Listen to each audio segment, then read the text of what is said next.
Y entonces, ¿cómo? ¿Qué decías, Hugo? Quería preguntarte, negro, en los primeros tiempos, ¿cuáles eran los temas en los que se trabajaba cuando todavía aquí por Sudamérica, ¿no? Estábamos con esos estudios, trabajo, cuál era la bibliografía? La cosa empezó con unos pocos politólogos, porque de esa Facultad de Ciencias Políticas y Sociales salieron también los primeros amigos que nos acompañaron en todos estos trabajos. Entonces también había algún politólogo y había también algunos antropólogos. Y por supuesto gente común que estaba en sus ocupaciones, en sus distintas cosas. Al iniciar nuestros estudios en esas especies de retiros, nos interesamos vivamente por el estudio de la situación sociopolítica de aquel momento histórico.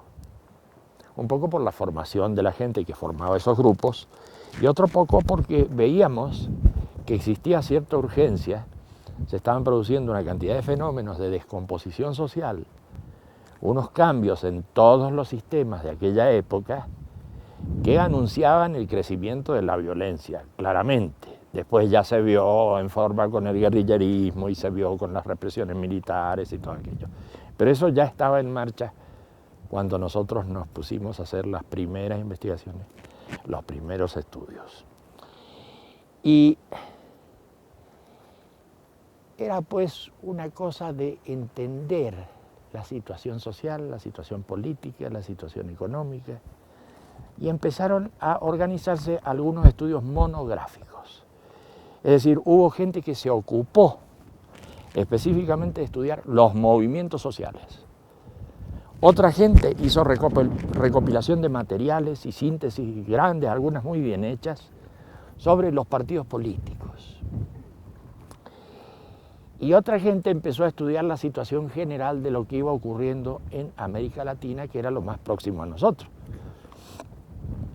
Así que los primeros estudios que se hicieron fueron de esa naturaleza.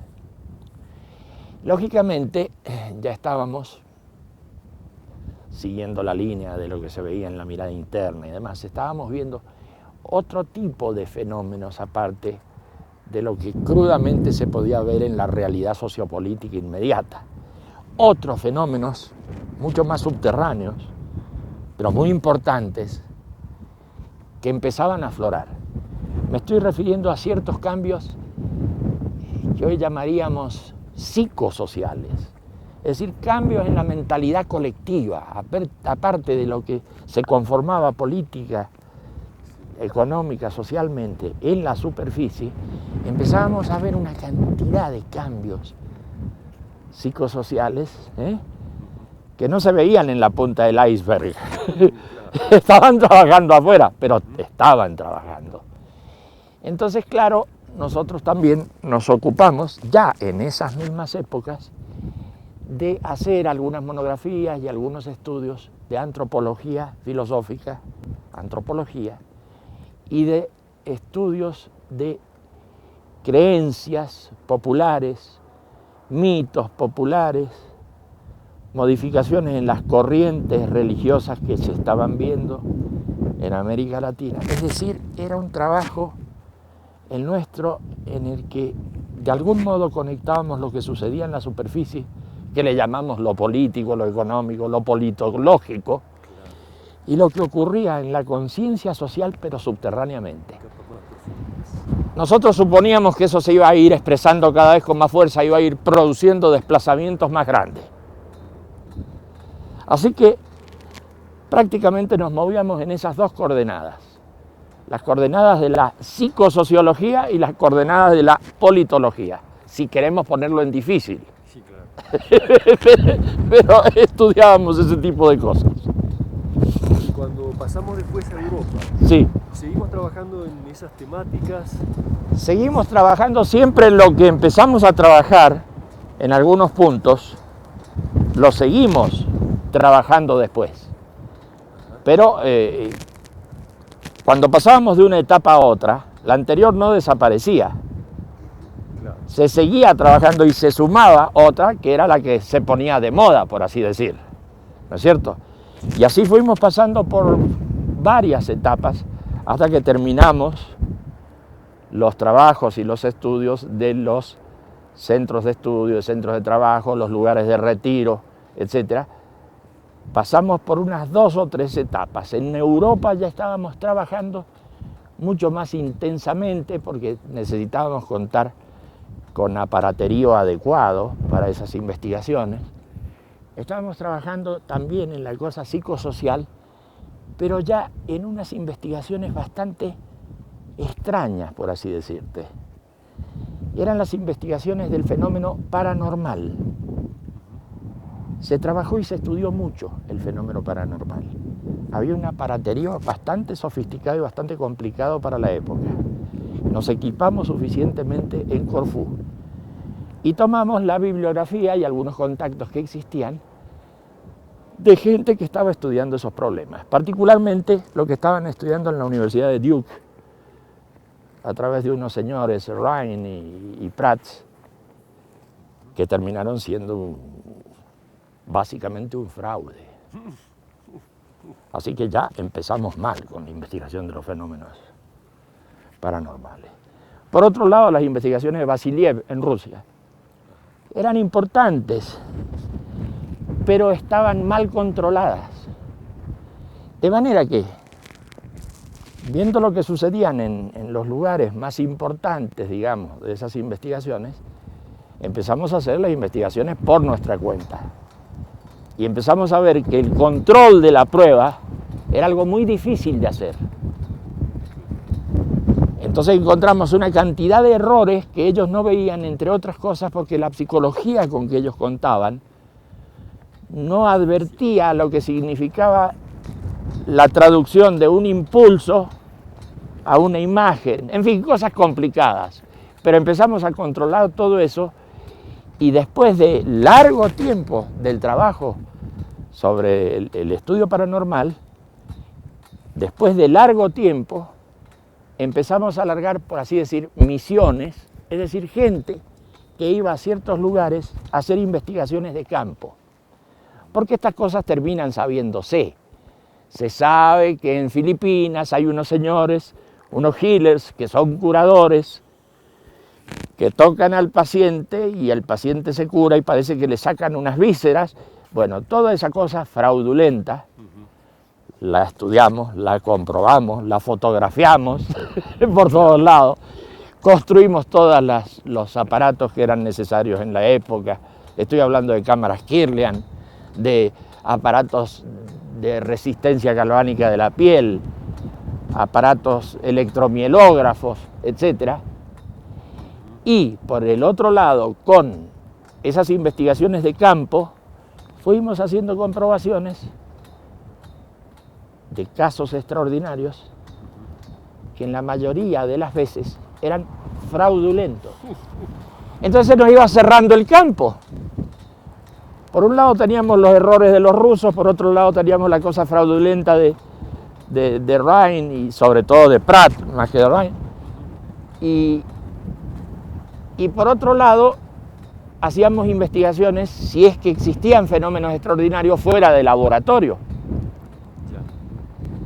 Y eso que estaba fuera del laboratorio normalmente era trucado. Así que se nos cerró mucho el campo. Y nos limitamos a nuestras investigaciones. Eso sucedió en Europa, pero mucho tiempo. Después, al volver a América, fue una investigación que duró como 4 o 5 años.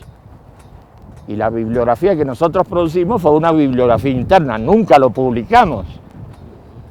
Pero esos son materiales con los que contamos. Volvimos a América y luego de hacer esas comprobaciones por todos lados y de investigarlos, llegamos a la horrible conclusión de que el fenómeno paranormal no aparecía nunca. No aparecía. Por lo menos, con esa forma de investigar las cosas, el fenómeno paranormal nunca pudimos comprobarlo. Entonces, pusimos al fenómeno paranormal en el costado cuando se trataban de dar explicaciones espiritualistas o explicaciones especiales, explicaciones que contemplaban el fenómeno de los ovnis y todo aquello, los pusimos de costado. Los pusimos, dirían algunos otros estudiosos, los pusimos en epogé, los pusimos entre paréntesis, porque nosotros no tuvimos ninguna comprobación y lo que existía en el sistema no era fiable. Así que ya ves, esa fue una investigación que se agregó a lo que veníamos trabajando sobre el fenómeno politológico y el fenómeno psicosocial. Esto tenía mucho que ver con el fenómeno psicosocial. Se producían perturbaciones muy grandes con estas historias de dimes y diretes, de rumores, de ovnis, de cosas raras. Y bueno, para mucha gente era una curiosidad, pero para nosotros era bastante importante comprobar que aparecían todos esos fenómenos. Así que nuestras investigaciones fueron muy variadas.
Entonces, ¿cómo era lo que decías? De lo que estabas comentando, ¿cómo terminaron esos estudios y trabajos sobre lo paranormal y los fenómenos psicosociales?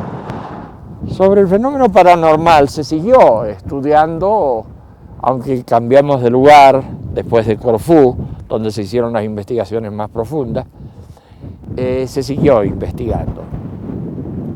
Pero el estudio de lo paranormal se desplazó a otros campos. Mejor dicho, el estudio de lo psicosocial se desplazó a otros campos ya fuera de lo paranormal.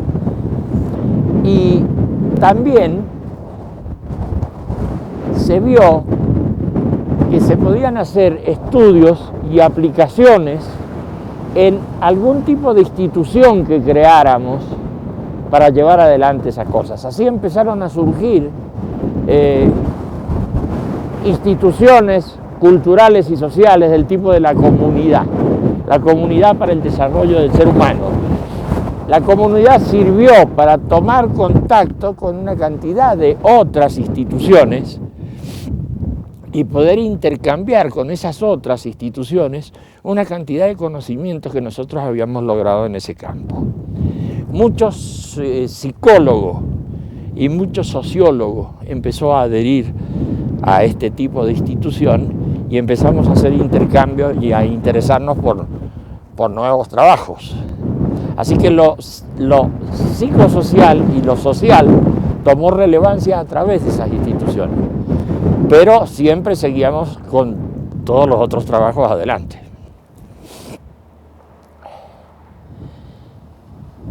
Sí, eso es lo que puedo comentarte sin complicar la cosa. La otra línea de los politólogos Sí. también se convierte en una acción que se va concretando de algún modo, se retoma y se concreta en una acción. La cosa de los politólogos y todos ellos, sí, también, así como existía la comunidad y empezaba a conectar gente de ciertos sectores, de estudiosos y demás, empiezan a formarse ciertas organizaciones sociales y políticas.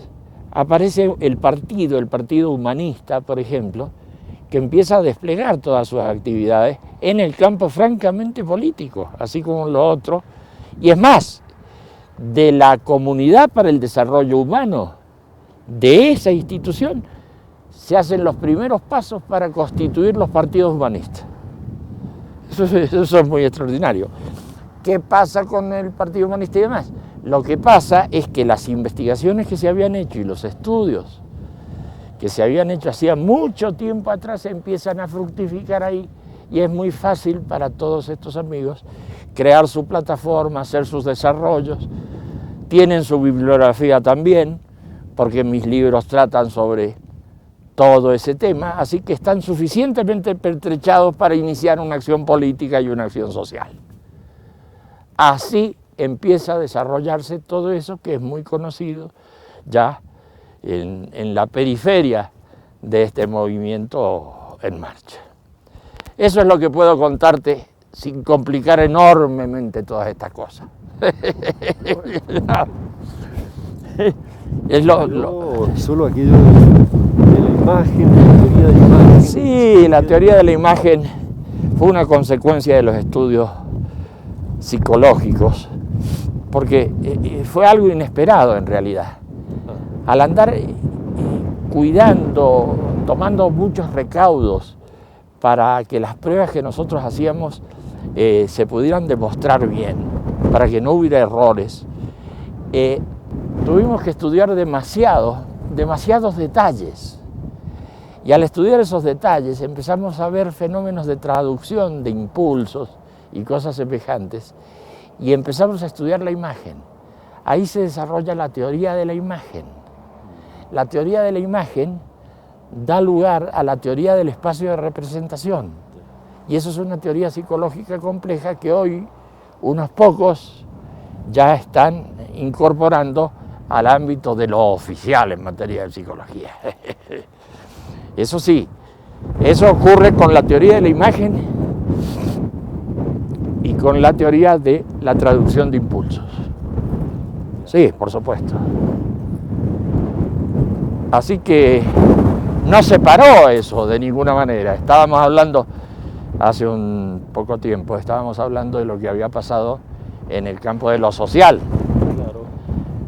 A través de la comunidad, a través de los partidos, etcétera. Sí, pero no se dejaban de lado las otras investigaciones. Claro que siguieron y siguieron adelante y siguieron fuerte. Eso es así.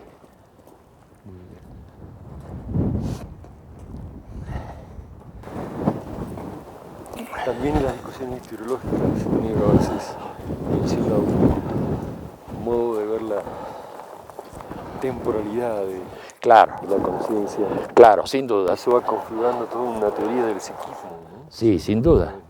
Sí, pero eso es parte de contribuciones al pensamiento. Claro. Contribuciones al pensamiento está formado por la teoría de la imagen por un lado, un acercamiento a la psicología, y por el otro lado a la historiología. Son como dos volúmenes que integran uno solo. Sí.